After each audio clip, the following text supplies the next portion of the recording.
अमृत के स्थान पर जहर देने वाला मिल जाए, किसने दिया है? नाम याद रखते जाना। हितैषी ने पक्का विश्वास हो तो जहर भी अमृत में बदल जाएगा। हितैषी की चूक कभी हमारा अहित नहीं कर सकती। अंजन चोर ने कहा, बात खत्म। क्या वो कभी किसी का अहित कर सकते हैं? बोले कदापि नहीं। 3 बार पूछा, कर सकते हैं? कदापि नहीं। बस जब अहित कर नहीं सकते तो मेरा अहित होगा नहीं। दूसरा मोटिवेशन, पहला मोटिवेशन है दुनिया में कोई तुम्हारा हितैषी है या नहीं।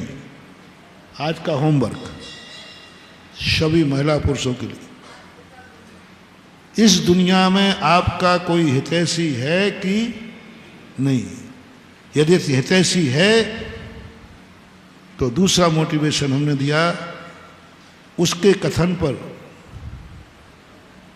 कथन को कभी कठिन और असंभव शब्द नहीं आना चाहिए कि ये बात कठिन है, ये कार्य असंभव है। ये 2 शब्द नहीं आएंगे तब तुम हितैषी माने जाओगे कि तुम हितैषी मानते हो। 2 शब्द अपनी जिंदगी से निकाल देना कि नहीं, इसके संबंध में इसने जो कहा। तीसरा मोटिवेशन दिया, हितैषी कभी मेरा अहित कर ही नहीं सकता, और चूक जाए तो भी मेरा अहित, रिपीट करो, हितैषी मेरा कभी अहित और चूक जाए तो हो नहीं सकता।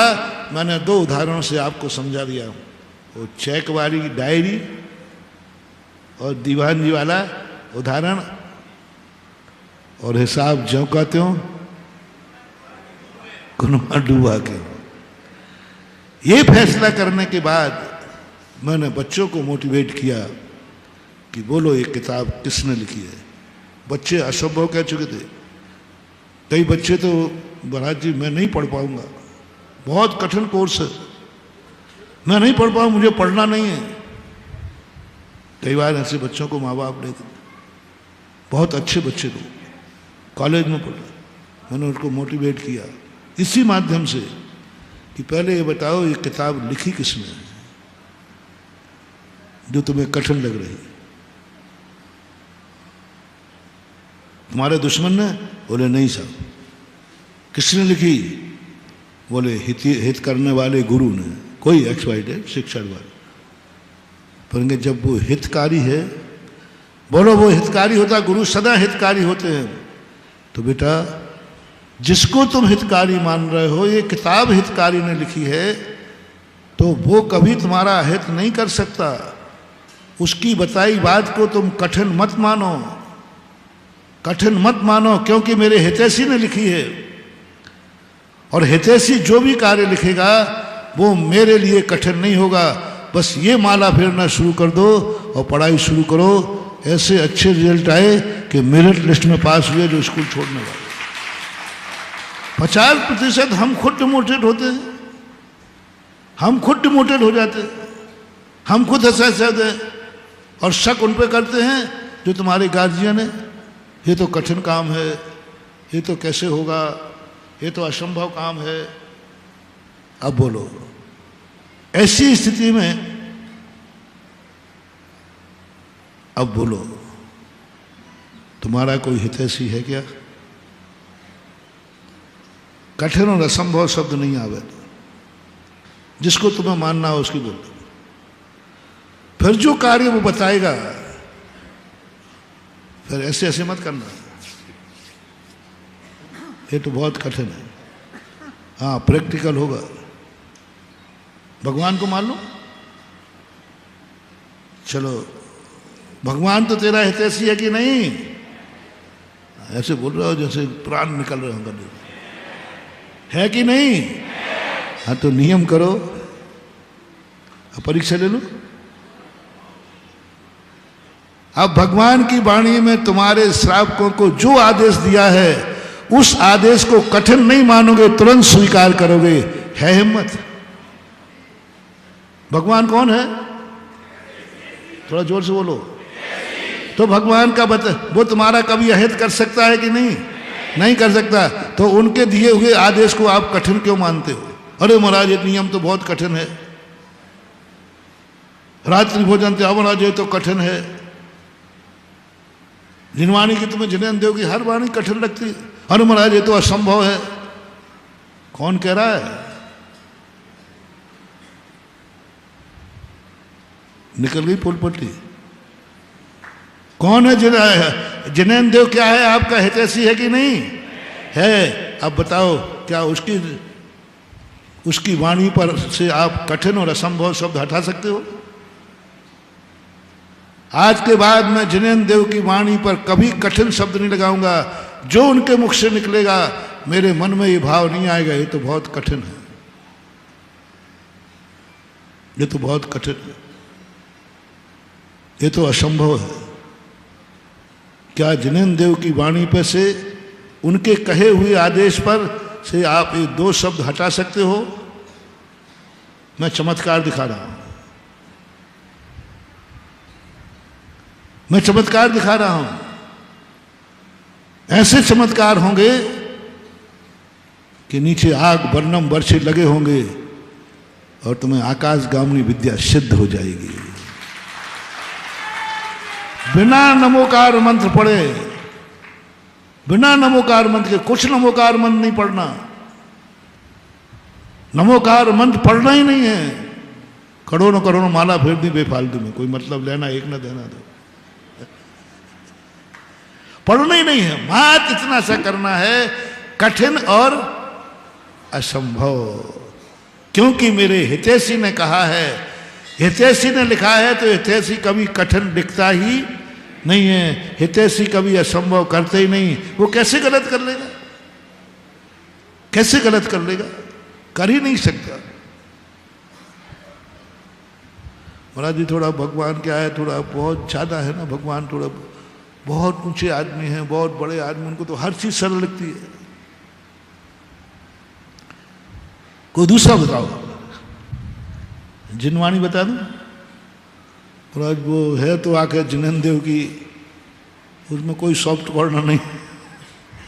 वो बहुत इतने पवित्र है, इतने महान है, इतने महान है कि उनको तो हर चीज सरल दिखती है। वर्धमान चारित्री है ना, वर्धमान चारित्री है, बड़े आदमियों का काम ऐसा होता है। एक बार बीरबल के पास एक कहानी हुई, बीरबल से कुछ गलती हो गई तो बादशाह ने कहा, बीरबल तुम मेरे मंत्री हो, अब तुमसे गलती हो गई तो बताओ आपकी सजा किससे दिलवाई जाए, कौन से पंच बैठा ले जाए। अब बीरबल तो बहुत खोपड़ी तेज थी, तो राजा साहब उम्मीद क्या कर रहे थे कि अभी हाल बीरबल कहते कि राजा साहब आप ही बोल दो ना। नहीं बोला बीरबल। बीरबल ने थोड़ा सोच सोच कर बोला, एक राज्य में जंगल में एक आदिवासियों का गांव था, जहां एक भी गरीब नहीं था, एक भी अमीर नहीं था।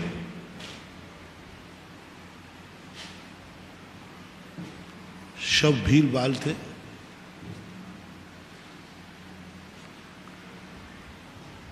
और बोले साहब उस गांव के पंच जो हमारा न्याय करे। बुलाए गए, पंचों को बुलाया, पंच बैठे। पंचों ने कहा अपराध तो है, ऐसा करो। एक पंच ने कहा 5 मुहरें दंड में दे दी जाए, सोने की 5 मुहरें। तो दूसरा कहता 5 मुहरें सोने की, बेचारा मर जाएगा, बाल बच्चों वाला है। क्योंकि उन पंचों ने 5 मुहरें ही नहीं देखी थी जिंदगी में, बहुत था। दूसरा कहता है ऐसा करो थोड़ी कम कर लो। करते करते अंत में 2 मुहरों की बात आई। वो कहता साहब 2 मुहरें भी बहुत होती हैं, देखो अपन को मालूम अपनी ज़िंदगी में इतनी मेहनत करके 1 मुहर नहीं कमा पाए, वो भी तो घर गृहस्थी वाला है, अगर गलती हो गई तो कहा 2 मुहरें भी किस्तों में दे देना। 2 मुहरें भी, आजकल आप लोगों का किस्त मामला चलता है, नगद में दुकानदारी कम चलती है आजकल, उधारी में ज़्यादा चलती है। और गजब तो जब होने लगा, आजकल मंदिरों में भी चतुर्मास के कलशों में भी उधारी चलती है। वैसे तैयार नहीं होगा और किस्तों में दे दो तो बोलो ना, हाँ अब जो है सो वो तो है ही। वैसे तुम्हें गाड़ी नहीं ले पाओगे, और लेकिन किस्त में मिल जाए तो डाल लेते हो ना। किस्त की सुविधा आजकल बहुत चल रही है, गाड़ी हो, मकान हो, समर्थ नहीं है तो भी व्यक्ति हिम्मत। ऐसे ही आप भी करते हो, साहब बोली में किस्त के लिए छूट दे दो तो बोली बढ़ जाएगी, कमेटी देने लगे। तो पुरानी परंपरा है, गरीबों की परंपरा है, अमीरों की नहीं। किस्तों पर माल लेना और देना समझ लेना ये गरीब समाज का काम है, गरीबों का काम है। अंत में फैसला हुआ, साहब 2 मोहरें दी गई, ये भी अपनी किस्तों में सुविधानुसार देंगे। फैसला हो गया, राजा साहब ने फैसला सुना। अंत में राजा साहब बीरबल से पूछते हैं, बीरबल तेरी अकल मुझे समझ में नहीं आई, मैं तेरा बादशाह हूं, तू मेरा इतना ही सम्मान रख देता कि राजा साहब आप ही सुना दो फैसला। तूने मेरा सम्मान क्यों नहीं रखा, और कहाँ उस गांव में आदिवासियों को लेके आया। बोले राजा साहब आप बड़े आदमी हैं, आपको 2-5 हजार मोहरें कहने में भी कुछ नहीं लगता, आपको तो क्या 5 हजार मोहरें ठोक देते सीधे, क्योंकि आपके लिए 5 हजार मोहरों का कोई। देखो इनको 2 मोहरों में भी क्या कर दिया, किस्त लगा दी। ऐसे ही आप लोगों से, ऐसे ही आप लोगों की धारणा है। जब मैं कह रहा हूं भगवान तुम्हारे हितैषी है कि नहीं है, तो कठिन और असंभव शब्द हटाओ। भगवान की वाणी में और जिन वाणी में मैं कठिन और असंभव शब्द का प्रयोग नहीं करेंगे, जो कहा है वह मैं करूंगा, क्योंकि हितैषी कभी मेरा हित नहीं कर सकता, अंजन चोर बन जाए। जय जिनेंद्र, अगर आपको मेरी वीडियो अच्छी लगती है तो प्लीज़ मेरे चैनल को सब्सक्राइब करिए, लाइक करिए, शेयर करिए। इसी तरह से अपना प्यार मुझे देते रहिए।